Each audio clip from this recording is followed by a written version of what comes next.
자, 이번엔 5번입니다. 5번 보세요. 그림은 부피가 3V인 구형의 공에 대하여 학생 A, B, C가 탄 우주선이 각각 VA, VB, VC 속력으로 등속도 운동을 하고 있는 모습을 나타내는 것이랍니다. 표는 A, B, C가 측정한 공의 부피를 나타내는 것이고요. 우주선의 속력은 VA가 VC보다 빠르답니다. 자, 그럼 봅시다. 공은 3V로 똑같아요. 공의 부피는 3V예요. 원래 3V짜리 공이에요. 그런데 이제 관측했을 때의 부피가 그 오른쪽 표에 나와 있는 겁니다. 자, A는요. 학생 A는 얼마로 가냐면 VA의 빠르기로 가고요. 학생 B는요. VB의 빠르기로 가고요. 학생 C는요. VC의 빠르기로 간대요. 자, 그런데 관측한 부피가 B가 관측한 게 2V가 되고요. C가 관측한 게 02V로 됐대요. 자, 이에 대한 설명으로 온 것만을 보기에서 있는 대로 고르랍니다. 자, 그럼 기억은 2V보다 크냐 작냐 그걸 봐야 되죠. 이제 그럼 봅시다. A가 C보다 크대요. 빠른 속도로 간다고 했어요. VC라고 했어요. 그러면 A가 빨리 움직이면 길이 수축은 많이 일어나죠. 길이 수축이 많이 일어나니까 길이 수축이 많이 일어나면 요 공의 부피는 더 작아지는 것처럼 되죠. 그렇죠? 자, 그럼 봅시다. 요렇게 되면은 길이 수축은요.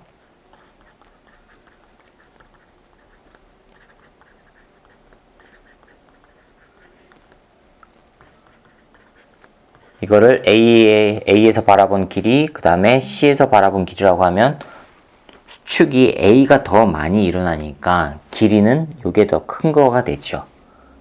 그쵸? 자, 그럼 이 결과로 부피는요. 부피는 A에서 바라본 부피하고 C에서 바라본 부피를 하면은요. 길이가 요놈에 크니까 부피는 당연히 C에서 바라본 놈이 부피가 크겠죠. 근데 C는 부피가 V라고 했어요. 따라서 A에서 바라본 부피는 V보다 작지요.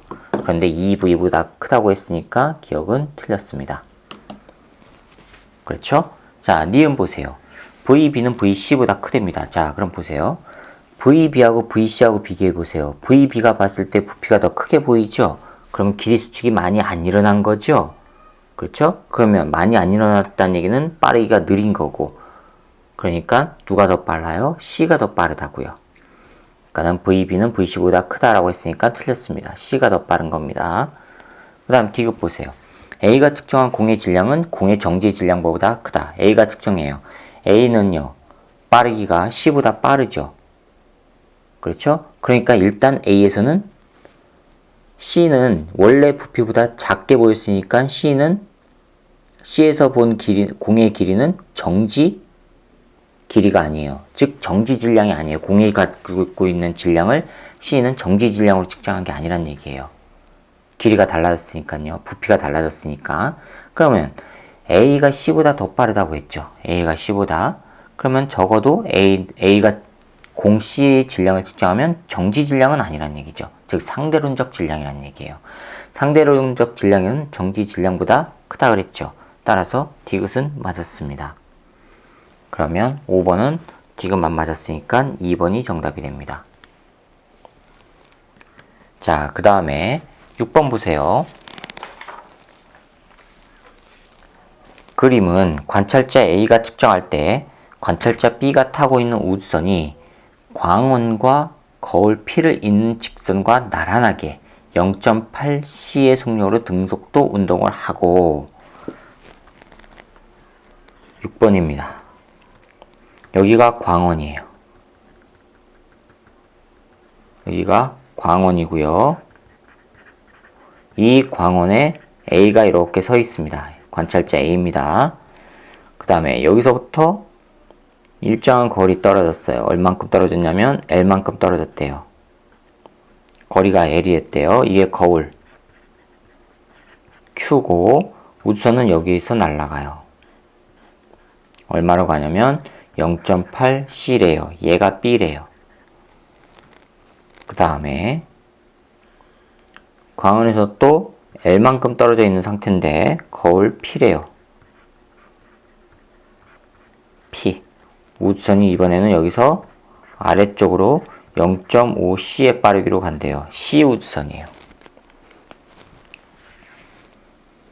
자, 그 다음에 관찰자 C가 타고 있는 우주선이 광원과 거울 Q, 요거죠? 이거를 있는 직선과 나란하게 0.5C의 속력으로 등속도 운동하는 것을 나타내는 것이랍니다.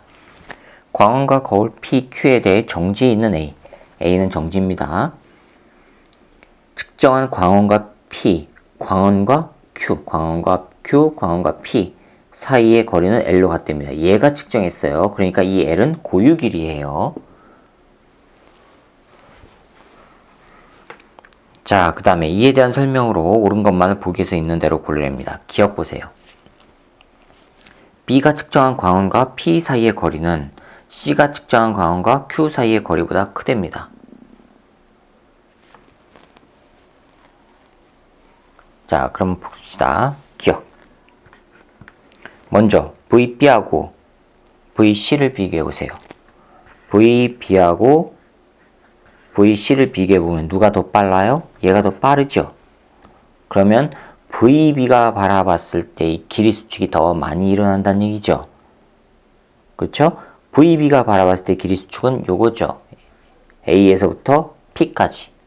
그렇죠?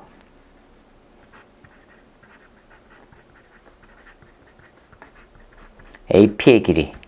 자, 이거랑 C에서 본 AQ의 길이.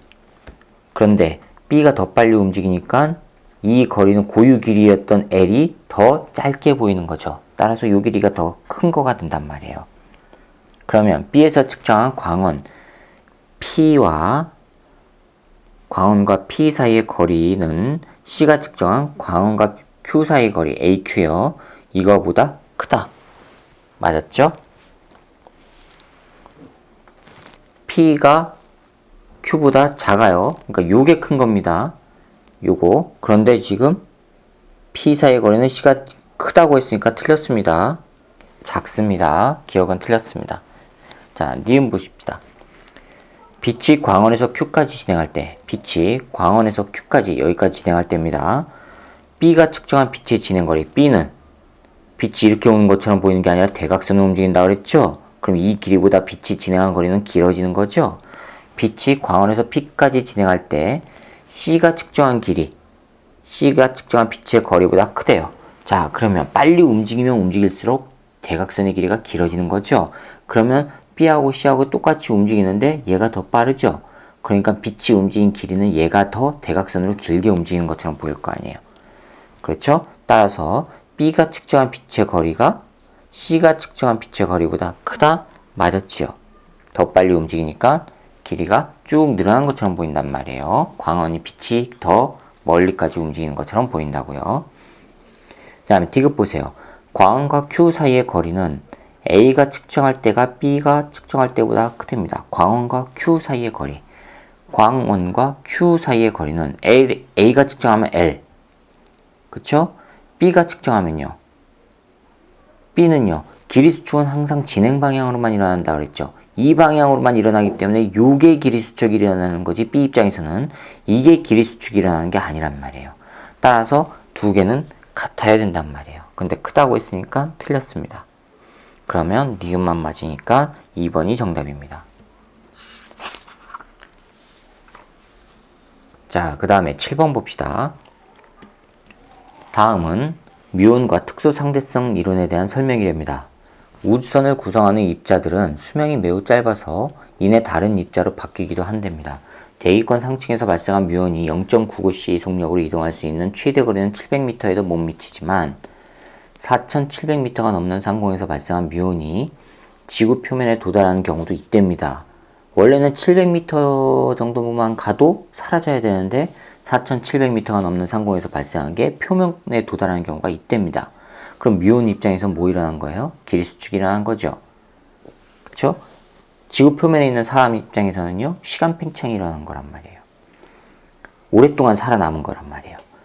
자, 그러면 이 지구 표면에 대해 정지한 관찰자에게는 빠르게 움직이는 뮤온 입자의 시간이 어떻게 된 것처럼 보여요? 시간이 느리게 간 것처럼 보이죠. 그렇죠? 그러면 느리게를 찾아야 되니까 4번과 5번 중에 하나입니다. 그 다음에 기억에 들어갈 말과 T1, T2를 비교하라고 했죠? 지구 표면에 대해 정지한 좌표계에서 본 뮤온의 수명은 T1초고, 그렇죠? 우리가 측정하는 시간은 T1초고, 그 다음에 뮤온과 함께 움직이는 좌표계에서 본 뮤온의 수명은요, T2라고 했죠. 움직이는 좌표계에서 본 뮤온의 수명은 T2라고 했죠. 그럼 어떤 게 길어요? T1이 더 길어야 되죠. 됐습니까? 그러면 T1이 더 큰 걸 찾아보세요. 4번과 5번 중에서 4번입니다. 자, 그 다음에 8번입니다. 그림은 점 P와 입자 검출기에 대해 정지한 좌표계에서 측정할 때 광자 A와 입자 B가 검출기로부터 D만큼 떨어진 P를 동시에 지나 광자하고 입자가 동시에 지났답니다. 광자는 빛입니다. 빛.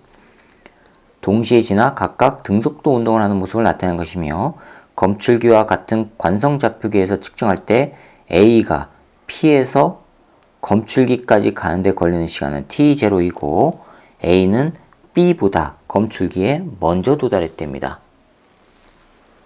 자, 그럼 봅시다. 8번이에요. 먼저 A가 P에서 검출기까지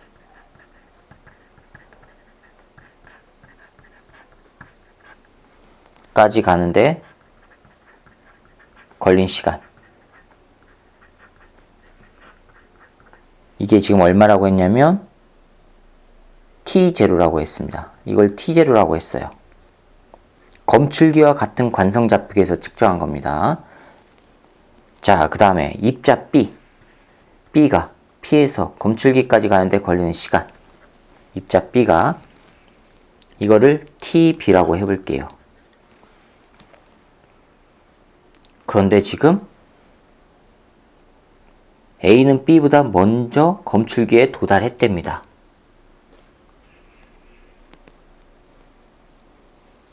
그렇죠? A가 먼저 도달했다는 얘기는 걸린 시간은 B가 더 긴 거죠. 그렇죠? 그러면 T0보다 TB가 더 오래 걸렸다는 얘기예요. 시간이. 이게 지금 문제의 전제 조건이에요.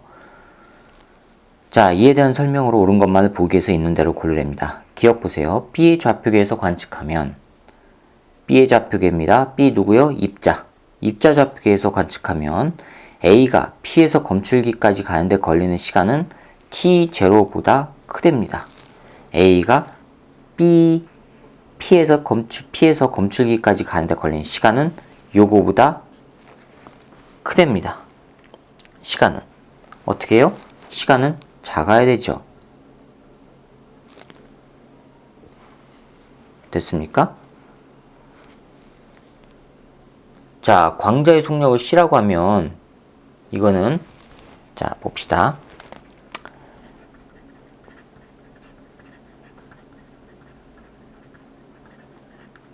C예요. 자, 그럼 입자 B 입장에서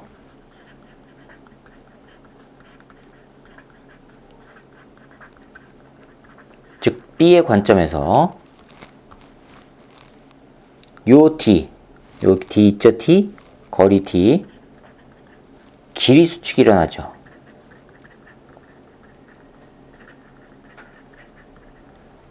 그렇죠? 길이 수축이 일어난단 말이에요.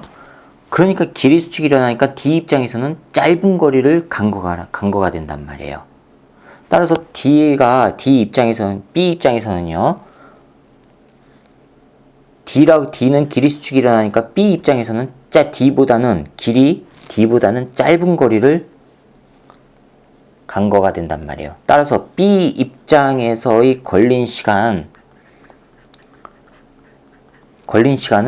당연히 이거보다는 작아야 되죠. 짧은 거리를 간 거니까, 짧은 거리를 자기의 시간으로 측정했을 때 간 거니까 이거가 된단 말이에요. 그런데 지금 이거 크다고 했으니까 틀렸죠. 기억은 틀렸습니다. 원래 길이가 D였는데 B 입장에서는 D가 아니라 요만큼 더 짧은 거리를 간 거란 말이에요. 그러니까 B가 측정한 시간은 T0보다는 작아야 되죠. 자, 그 다음에 니은 보세요. B 좌표계에서 관측하면 B 좌표계에서, 즉 요거 입자입니다. 입자의 좌표계에서 관측하면 P와 검출기 사이의 거리는 D보다 작게 측정된다. 맞지요? 왜요? 길이 수축이니까. 그렇죠? 그럼 니은은 맞았습니다. 디귿이요. B의 질량은 검출기 좌표계에서 측정할 때가 B의 좌표계에서 측정할 때보다 크답니다. 검출기 좌표계에서 측정할 때 B의 질량은 상대론적 질량이죠. 그렇죠? 자, 검출기. 이 검출기에서는 상대론적 질량이에요.